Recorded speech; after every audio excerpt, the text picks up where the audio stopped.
Momo has done Okarun dirty many times in the series, but she's also shown a lot of love to him as well too. Like the first part is she ended up taking his name away from him. It's like, if you use that name, I'll kill you. And it's just like, that name? It's my own name. And it's just like, nope, well, I guess I have no choice, so that's fine. It's like, of course he has a choice. And that's why you see the screen get so small here as well too, is because he feels like he doesn't have a choice. He feels like he's boxed in, but like you start to see it get a little bit bigger. You start to see all these different like frames of the scene that are happening, but like throughout the whole time, it's just like they're still separate. They have yet to come connected again, which they do end up coming connected again a little bit later. But that's when all of a sudden he like farts in her face after the train blows. And then as you can see, like they end up coming back together, and then it starts to be the day again, which is a pretty sweet thing to see. I want to touch on this beforehand just to let you know, because this is also a really cool bit. I have a lot more that I like to talk about in the video as well, but I just want to get this out of the way first, because it's really cool how Okarun, he never actually ends up like having to move to go to Momo. Like in this shot, and this is from episode 1 as well too, you see her walking over to him, which is fantastic. And her picking up his clothes and then being like, here, take these. Like, you don't need to be the dude that doesn't have any clothes. Like, I got you, you're covered. And then the same thing, and I'm going to be talking about this a little bit more, actually a lot more in depth, because I like this whole scene right here in depth throughout the video. So you just want to make sure that you can watch the video as long as you can. You can go on a walk, you can take some time off, and if you feel like clicking off, just let me know down in the comments at what time that was at and the reason why you thought about clicking off, so I can start to make these videos a lot better, because I'm wanting to improve what I do in the best ways that I know how, and the only way that I know how to do that is by getting feedback from you. So this is the other subsection that I wanted to show you, is like, you also see her then move closer to him in this said scene as well. So each time, whenever he has been like doubting himself and whatever it is, he doesn't go and chase after her. And this is just something that I'd like to realize and relate to you right now, is like, whenever you're trying to get a relationship with a woman, at least this is my perspective and what I would recommend. I'm not in a serious relationship right now, but I try to be and do what Okarun does right here, where he doesn't have, like, he doesn't wait for her to come. Like, he doesn't go chase after her. He waits for her to come to him, basically. And it happens here as well, too, like when he's confessing his feelings, which I'm going to get into a little bit later. But, like, when he's talking about what he's talking about and she comes out and it's just, like, she's kind of low to the ground because she kind of feels a little bit small compared to him, because, like, he's able to be true, genuine, and authentic for himself. And she wants to, like, comfort him by moving just a little bit closer. And as you can see, like, originally, this was the gap that they had between the both of them. He had this gap over here where she had this gap over here. And that's a very long gap. Like, she had to take several steps. It was 1, 2, 3, 4, 5 steps to be able to get to him. And yeah, you could be like, well, she's just protecting him, but that's not the case at all. Because then here, all she has to do is she just goes 1, 2 steps. That's it. And then she does even, I'll extend this out a little bit. She does even like poke him a little bit, like, hey, check this out. And you can see like his emotional response to what she's doing, where he gets a little bit so sad. And I want to touch on this later, but I'll touch on it now. It's just like, you're so ugly. And then they go into this whole like fight thing, which is, I find it pretty fun and exciting, because it's just like, it shows the type of relationship that the two of them have. Like, it's such a good relationship that both of them have. It's the type of relationship that I myself strive for as well. So that's one of the biggest things, and it's just really cool being able to see that within the series. And maybe you've been able to pick up on that in your own life as well too. Like, maybe you can think of a time of when somebody you were talking with, or an interaction that you had, and somebody stepped closer to you, and maybe you stepped further back from them because maybe they weren't making you feel comfortable or whatever it is, or maybe you stepped too close and that person stepped back, or maybe you stepped close and they stayed there. It's like, that means that there's something there. That's just something that I would keep in mind, because when you look at this scene, what Momo says is like, my grandma is really hard on guys, so be careful. And then it's just like this, she almost killed a previous boyfriend. And when I hear that, it's just like, previous boyfriend? What do you mean previous boyfriend? Like, it's, to me, that sounds like she's signaling to Okarun that he will be her boyfriend, because she said she almost killed a previous boyfriend. She didn't say like, oh, she was really hard on the last guy friend that came over, or one of my childhood friends that came over, that was a guy. What she said specifically was she almost killed a previous boyfriend. That was the line. That was what she said. So it means that she is also falling for Okarun. It doesn't mean that he's already fallen for her. Like, you saw that in the first episode with like his eyes and the reviews, and like how he was able to look directly at her, like if we look at this photo from the last episode, like you can see within this photo right here, he's already like in love with her. Like that's all he's seen within her glasses is her in this said frame. But we talked about in the last video, which you can go check that out. So it's just like signs that Momo is in, like, she almost killed the last boyfriend. And it's just like, huh? You wait till now to say that? Like he was not expecting that, but he didn't even pick up on the fact that she said boyfriend. Like he kind of did, but he didn't at the same time. Because like if he was there, like maybe he was like, oh yeah, maybe that means that I'm her boyfriend now and like we can be closer. But then as soon as I did, like, dude, it's so cool going back through this and watching it frame by frame. Because like you don't see these types of small details when you're watching like the full video in action. Like this right here, so like this scene. So if we look at this, and I'm going to go frame by frame. So he's walking through. So there's one frame, that's one photo. That's two photos. That's three photos. A frame and a photo are one and the same. Like you can think of frames in terms of like snapshots, basically. At least that's how I like to think of it. So a frame is just a single photo. That's why, like, if you ever remember the carousel that they had back in the day, where like it was a spinning image or like real film, like you had to like cycle it through. That's exactly what we're doing here. So one frame to be able to get the shock, 2 frames to get like the blowout, 3 frames. And this is something that somebody has to draw as well too, which is crazy. Then you start to see the flames. Everything turns black. As everything turns black, you get a small little outline as well too. And then it comes back, and that's actually for 2 frames. So it's 1, 2, 3, 3 frames. And then see his hand's on fire, his foot's on fire, and then everything else just kind of like bursts around him, frame by frame by frame by frame. And it's like, oh no, what happened? But the crazy thing about this whole thing is, like, if you play it, it's quite literally like, it's so quick, it's so fast. It's not even a second. But like the animators had to draw each and every single frame to be able to make that possible. And that's why she kind of like freaks out. It's like, well, wait, what? Oh no, that wasn't supposed to happen. But I do want to let you see this really quick. Like Momo and his, like in the male outfit, like she looks pretty damn good, if I don't say so myself. Like for some odd reason, there's something about her wearing that school outfit that just like fits her so well, because her original outfit did not fit her as well as this one. And there's something about that. There's something to be said there. But that's when she is able to see like the talisman that they have going on. And that's where she's like, oh, sorry about that, took it off, then they're all good to go. And then the other section, this is what I was talking about earlier. So this is the big part where it's just like, Okarun, she's asking him like, hey, so right here. So it's just like, it's ladies' wear, but it'll be fine. By the way, do you have anything down there? You don't have anything down there, do you? And she's like, what? What do you mean? Like, he hasn't even looked beneath, like, at himself. Like, if I was a man, I feel it all the time. Maybe you do as well too. Maybe not. I don't know. But it's just like, he's like, I'm sorry, I didn't look. It's fine. And then she says, hey, Turbo Granny was saying that you're cursed because your weenie has been taken. And he's just like, wait, hold up. What do you mean my weenie's been taken? And that's when he looks like, just right here, dude. Like, could you imagine yourself being a dude? And I mean, obviously, yes. Like, this is the thing that I don't understand is like, why would somebody want to get rid of their weenie? Like, that just makes no sense to me whatsoever. But like, because like, this would be the reaction. He's like looking down. She's like checking like to see what's going on. They're like, oh, it's gone. It's like, oh no, what happened? It's just like, what? No way. What's it look like? Show me. And she's like so jealous of what it looks like. I mean, it's kind of interesting because I had this dude a while ago that was a friend of mine during COVID, and he had like a nut the size of a baseball, like literally the size of a baseball. I didn't get to see it for the longest time, but I was like, I'm kind of curious. And then when I finally saw it, I was like, dude, what the fuck? Like, that's weird. That's crazy. But he had the nut the size of a baseball. Yeah, kind of weird. It's like, I can't show you. There's nothing there, right? She's like, of course I can see it. Like, if there's nothing there, like, there's nothing wrong if I take a look, right? It's such a weird little concept, but it's also a really cool concept with what they have doing down there. So it's just like, man, you're so cheap. But it's like, it's funny how she has these double standards because, like, when he walks in, when she's, like, changing right here, the curse, and it's just like, hey, don't just open the door. And this is one of those other scenes as well, too. Like, when he closes the door, as soon as he opens the door, like, I didn't notice this the first time through, but like it's so subtle and it's so fast. I notice it now. But like as soon as he opens the door, you have 1, 2, 3, 4, 5, 6 frames before she gets all covered up. And it's just like, that's pretty fascinating that they ended up tossing that in there.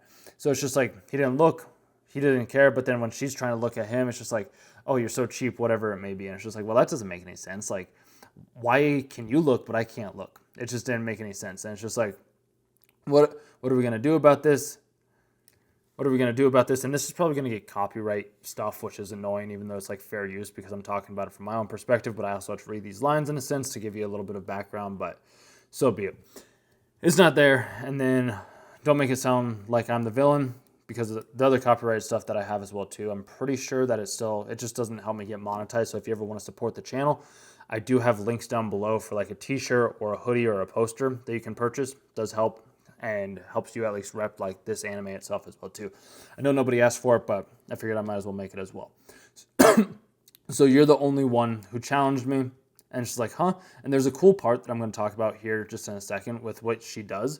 So like if you see her, how she's like biting onto this in the first place, she was kind of jealous that like he was saying these things and wasn't letting her see it. And she was like hiding behind the beanbag, like putting the barrier in front of her. It's this body language cue or tactic that you can kind of like take an insight into.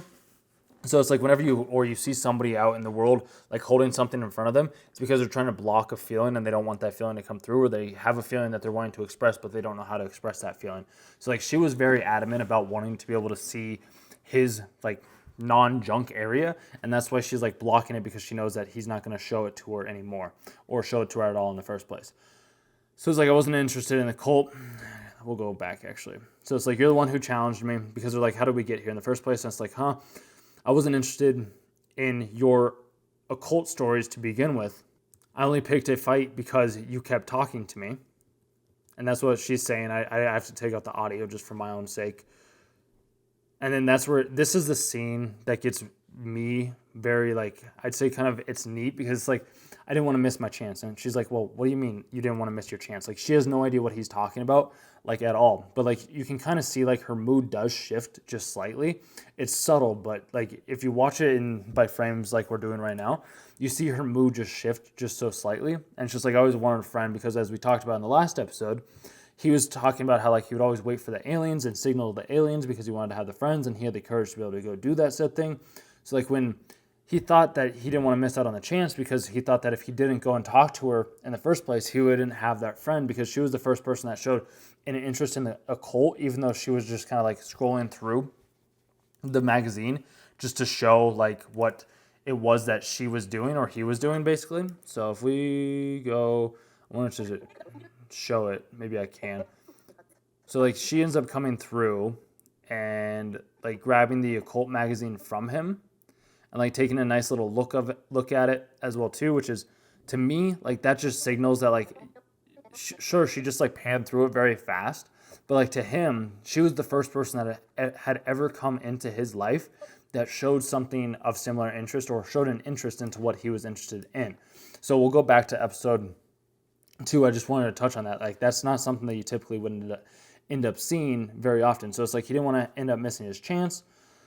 That's why I so desperately started talking to him. Like he almost left the magazine behind. Like he was like, I'm not going to leave, grab the magazine, the occult magazine. Like I'll just leave it there. But then as you see, like he comes back and he's like, you know what? I'm going to grab this just because. Like she did show some interest. Maybe it wasn't like the biggest interest. Like she just scrolled through it basically, but it was still there. This is the detail that I wanted to talk about as well. Like when you saw her biting, like you actually see her teeth marks on the beanbag, which I thought that was pretty sweet that the animators decided to add that in there as well too, because they did not need to do that, but they did. It's a small little detail, which I just find to be very fascinating. So it's like, but in the end, you live in a different world, Miss Aya. I'm still saying Momo just because it's easier for me. So it's like we all live in these different worlds. Like she's living in her closet right now, or in her bedroom, I guess I should say, and he's in the hallway. So it's a small little thing. Like this is 2 different universes, 2 different worlds that they're living in. Like she lives also more in like the ghosts world, where he lives more in the occult world. And it's just like he ends up telling her like these things. You're not someone that a person like me should be talking to. And it's just like, what, dude, why do you have to belittle yourself so much? Like you are an infinitely creative being. You have as much right to talk to her as anybody else has to talk to her, even if you think that she lives in a different world, because you also live in a different world, and your 2 different worlds can come together as one. And when those 2 different worlds come together as one, all of a sudden everything around you starts to change. Your world changes, your perspective changes, your opportunities change. Everything in your life becomes so much more meaningful and so much more impactful when you stop talking down on yourself. So like you don't have to say that like you're not someone that a person like me should be with, because you, Okarun, are the exact type of person that she is meant to be with, because you are both like nerdy, and sure, she might like look a little bit better than you, but it's like she's not better than you. You're not better than her. Nobody's better than each other. You both are perfect the exact way that you are. So that's why when he's like, oh, I'm so sorry that he ends up talking about this and that I roped you into so much danger. It's just like, she's like, what do you mean? You didn't rope me into any danger. It's like, she's like thinking about like, well, I kind of did rope you into some danger because I did challenge you to go into the tunnel, but yeah, I guess maybe that is a little bit of my mistake, so I apologize for that. So it's like, when this is all over, you can just ignore me again. And she's like, wait, what? I don't want to just ignore you. Like, that's the annoying part about you. And this is what I love, and this is why I asked at the beginning of the video, is like, let me know how I can make these videos better, how I can like better serve you, how I can talk about different ideas or in different ways or whatever it may be that like you want to hear, because I'd love to be able to do that. Because it's like when she talks about like, that's the annoying part about you. You assume how others feel and jump to conclusions without asking. And I was having a conversation with a friend of mine as I was leaving the gym today, and her and I, we kind of constantly like overthink lots of things. I do it a lot, not as much as I once did, but I would constantly be like, well, what is this person thinking about me? Am I in the right place? Am I wearing the right clothes? Like, am I saying the right things? Am I not saying the right things? And I would more replay these things in my head of like, well, what did it mean when this person said this? What did it mean when this person said that? Like, oh, did they, when they stepped back, or like they blinked, or like they played with their hair, or they grabbed their necklace, or like they crossed their arms, like what did that mean? And I just wanted to understand that as much as I possibly could. So I would Google it. I'd ask myself questions of like, how can I improve this? How can I be better? So that like I wouldn't have to be constantly overthinking, and I could just like read the body language and have that unique superpower and talent to be able to hopefully inspire other people to kind of like go off and be their own self, basically. Also just really helped me because I didn't understand a lot of people, because I spent a lot of my time like in the basement watching anime and not really talking with a lot of people, but I also played sports, and I went out into the world and I did talk with girls and guys and friends and everybody else out there. But like I didn't really have like a solid group of friends back in high school. All I would really do is like watch anime or play video games or watch some other TV or something like that. I also did read a lot, and I watched some other movies and TV shows as well. But like this has always been like my childhood. So like I wanted to understand when I got into college how to understand and stop assuming how others feel, and stop jumping to conclusions without asking, and actually like jump in and figure out like, well, how can I have this type of conversation? Because the conversation that these two are having right now is not a conversation that I would ever have had beforehand, but like being able to grow and evolve and change and transform has helped it so that I can start to have these types of conversations a bit more. And maybe I'm helping you do that exact same thing too. So it's just like, the reason you don't have any friends is because you shoved them away. And he's just like, okay, that's fair. I get it. I've had my own fair share of like shoving friends away too, because I would always like write down on a sheet of paper, and this is something that you can do as well too, because I just have big ambitious goals that I want to achieve. And from these other people that I've listened to online, and maybe it was a part of a thing that I didn't really need to be listening to them, but it was a thing that I wanted to because I looked up to them, because it seemed like they had friends. It seems like they had status. They had people that were looking up to them. And the other friends that I had in college are people that kind of like picked on me in a sense. They had money, so I thought I needed to get money. And the people that had money, what they would tell me is like, so what you want to do is like, you're the average of the 5 people that you spend the most time with. So what I would do is whenever I would have these moments of like, are these the right people that I have in my life? I would grab a sheet of paper. I'd write down like the top 5 people that I would talk to. I'd write down what they're doing, and then be like, okay, like, are these the type of people that I would want to keep in my life? Or are these people that I don't want to keep in my life? Like, how and where does that stem from? Like, I need to know, like, is this person moving me towards my goals or further away from my goals? If they're moving me towards my goals, awesome, I can keep them around. If not, then like I might need to move somewhere else and go somewhere else. It doesn't mean that I wouldn't be there for them when they need me, if they ever did text me, but like I also got to prioritize myself, because you have to prioritize numero uno before you can like prioritize anybody else. So thing like when you get into an airplane, like if there's a crash, like you always want to put your mask on before helping somebody else. So like if you can't help yourself, then you can never really help anybody else, even though there's some other people that say like, you typically do love others before you love yourself, which that was kind of my thing. And I learned to love myself. And now that I love myself, I'm like, I can make these videos in the ways that I want to, but I also do want to hear from you. I want to get your feedback and let me know what I can do, so that you can be like, kind of like Momo, and tell me like straight up, like, this is what we would do. And I might not necessarily use it, but I'd like to at least have it. And in the back of my mind, I can at least like use the small little subtle things to hopefully improve myself, because Okarun, he does change a lot after hearing these things from her.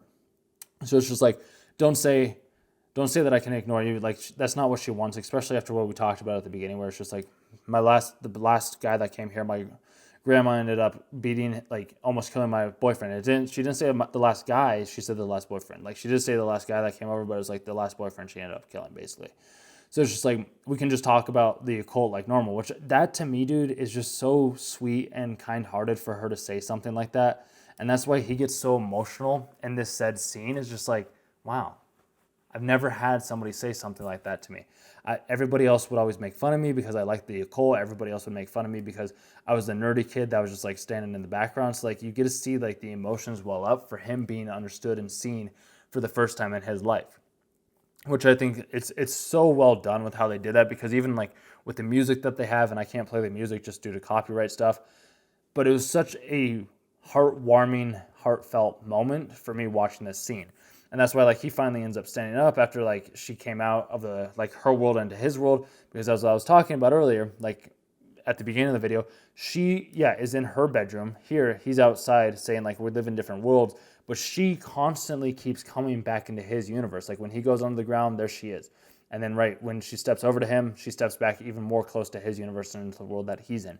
This is what the type of woman that you want in your life is going to do. Is like, she's going to come into your world. You can still go into her world, but like most of the time, like she's going to be helping and coming to you a lot. So that's why when she's just like poke, like, hey, say something. And that's where he's just like, you're so ugly. Like he didn't know how else to respond, but it was also like the best way to respond, because like if she would have got offended by that and be like, oh, well, screw you type of thing. But like, then they go into like the little argument. Like this is what a relationship is. In my like take is like, you have like your heartfelt moments, but then like you still have like your lighthearted stuff. So it's like, you don't bluntly recite people's weaknesses, but it was also like, he felt it. He didn't want to acknowledge the emotions that he was feeling. So it's like, what the hell is tact? It's just like, because it's just like, you are completely tactless, Momo. And she doesn't know what tact is, which if you don't know what tact is either, tact is, just to clear it up, tact is a adoredness or sensitivity when dealing with others or with difficult issues. That is what tact is. So it's just like, that's why when what she says is you are completely tactless. So she has no way of actually knowing how to sensitively deal with other people's emotions. And that's perfectly okay. Like, not everybody knows how to do it, but the way that she did it was great, because then they start to have this whole argument and conversation, and they're like, wait, the doorbell's ringing. That's right.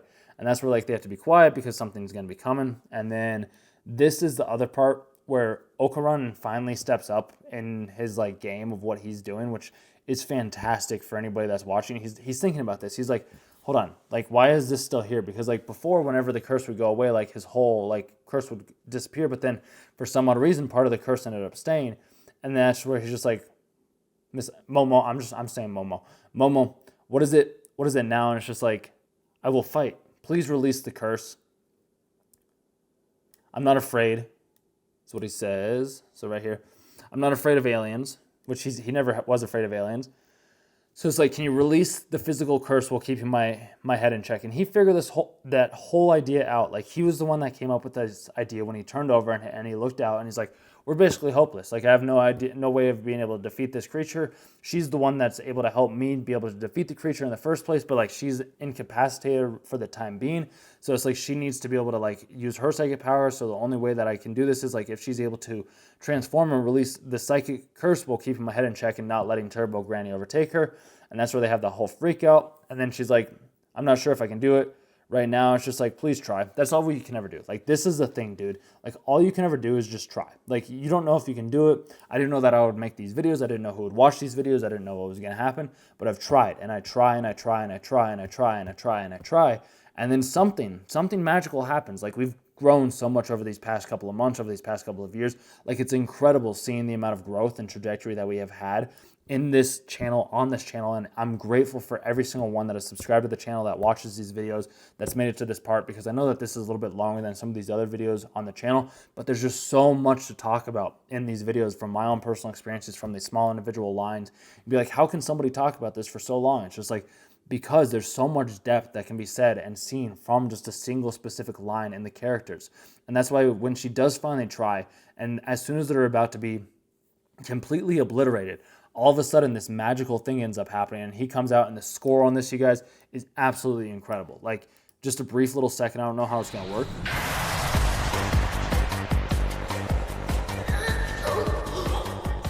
But dude, like, just that right there, when he ends up coming out, and like with his powers, and he looks so cool. It's like, this is amazing. I'm brimming with power. But this is the part that I also want to relay heavily to you, is like, just because he's brimming with power, he's like, I'm totally depressed, because there's this thing that I have learned over the years is like, absolute power corrupts absolutely, but it's like, also does it. But a lot of the times when you have a lot of power, it almost means like that you're powerless. And if you ever watched like One Punch Man, you saw how Saitama would always kind of become depressed. And I didn't mean to throw One Punch Man, but it's like the only analogy that I can really give that I think will drive this point home. So it's like, you see how like Saitama gets depressed because he has nothing to fight against. It's the same thing with Okuran. As soon as he becomes so powerful, he's like, totally depressed, because it's just like, oh, I have this whole power, like, and it's just like, I can do anything that I want, like, it's completely easy.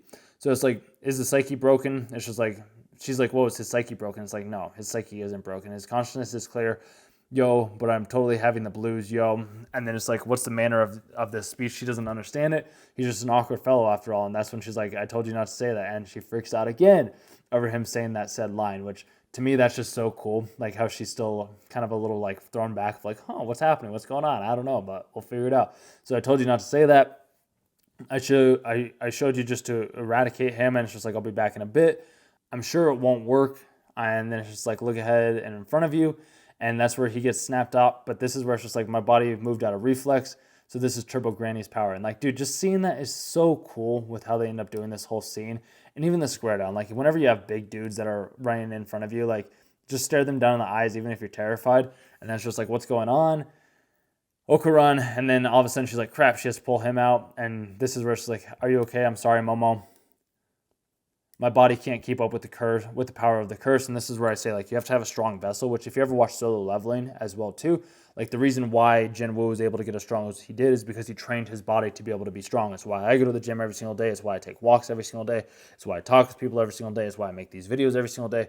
Is because it's the only way that I know how to like help my body remain clear, clean, concise, and have the ability to be able to like grow in the ways that I want it to grow in. Because like if I have a strong vessel, then I can handle more power within myself. But a lot of the people out there, maybe including yourself, don't have a very strong vessel. And the best way to get a strong vessel is by training your body, moving weights, exercising, running, meditating, journaling, reading, like doing things that are going to improve your body and your mind so that then you can become strong and you can start to do things exactly like this. So that's why he's like, my entire body feels like it's going to burst into a million pieces.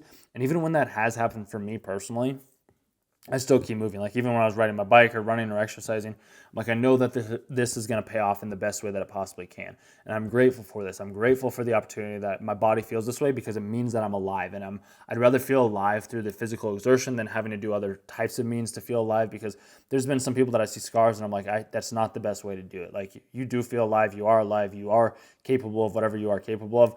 And putting yourself in these challenging situations where the ability to see what you're truly worth is the best way that you can ever evolve and grow up, because that's what Okuran does, and that's what Momo has done, and that's what you can do as well too, because I've done it myself. So it's like this isn't a speed the human can move in, even though like as he does evolve and change, he is able to move in that new speed, which I think is incredible. So it's like, but I've only damaged 5 fingers on that thing. Doesn't think anything of it. She's like, oh yeah, he's a sumo wrestler. There's not much here that I really need to talk about. So it's just like, we'll fast forward. And he's like, we need to run for it. I still don't know how she's able to get punched so many times against the wall, dude. Like, it's kind of crazy. But just the look that she has on here when she does this, like, and she grabs him, like, it's so cool. Like, right here. So, like, that little, it's like, you're really pissing me off, you wimpy alien. And as soon as she says that, it's just like, he's a little pissed. And he just pummels her, and she's like, that did nothing. Please release my curse. I'm begging you. He just wants to help her out. Like, if you do this, you're just going to die. And that's fine, because if I'm in this deep, it means I'm outside the Torii gate. And then all of a sudden, he ends up getting flown over to her, which I love how she has that power, dude, where she can just like grab him and like just swing him on over. They put the thing back on. Alien ends up dying, crashing, and then they're back out into the normal world, which is fantastic. And then all of a sudden, she's like, they've been going about this all day, so it's a little bit challenging. And just the animation style for this, like after she ends up taking her time, and she's like, but it made fun. Oh, crappy, I'm a little dizzy, Momo. Get a hold of yourself. And all of a sudden, like, this is one of those other cool animations, dude. Like, how they do this, how somebody came up with this is just so cool. Like, just the small little transformation that they end up having, like, with his hands and his fingers, is such a cool thing with how they do it. And then the glasses fall off. Another great shot, by the way, too, for them, the animator. So 10 out of 10 there for me. And then his whole transformation, he doesn't really look like himself when he ends up having the transformation happen, which is, it's understandable. Like, he just doesn't look like him, but I think it's due to the red eyes. And then this was, when I watched this the very first time, like after I saw this, I was like, I need to go watch episode 3 because I'm like, what's going to happen? How is she, like, what's going to happen to her? I don't know what's going to happen to her, but I need to figure it out. And that's what these animes do. They just like, then they run to the credits and all of a sudden you have no idea what's going to happen.